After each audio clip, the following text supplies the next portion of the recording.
Dani Azua eta Dani laguna gara aspalditik, Gernikatik ezagutzen gara hemen kontzertutan eta abar. Eta Dani Madrilen zegoen ikasten. Bueltan etorri ginean, utzi zidan eskaner bat. Baina eskaner horrekin etorri zen bebai artxibo zahar batekin, Madrilen aurkitu zuna, berak uste zuen Gernika agertzen zela. Hemen agertzen dena da famili bat oporretan Euskal Herritik, 1954, 55 eta 56ko argazkiak dira.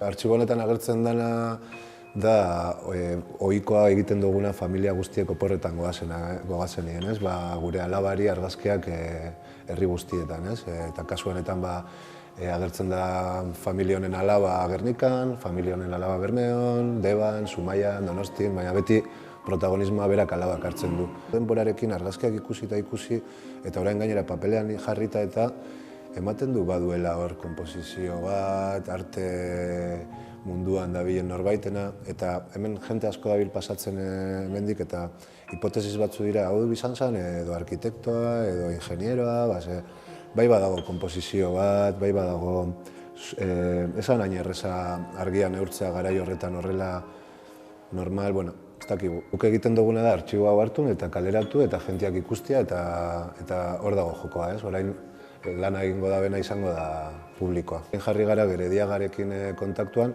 eta ikusiko ditugu Gerediagaren artxibo fotografikoak garaialetakoak Elorrizon eta ia ez dakit nondik, igual kontzidentziaren badau edo bertako Durangaldeko historialariren batek pistaren bat ematen digun.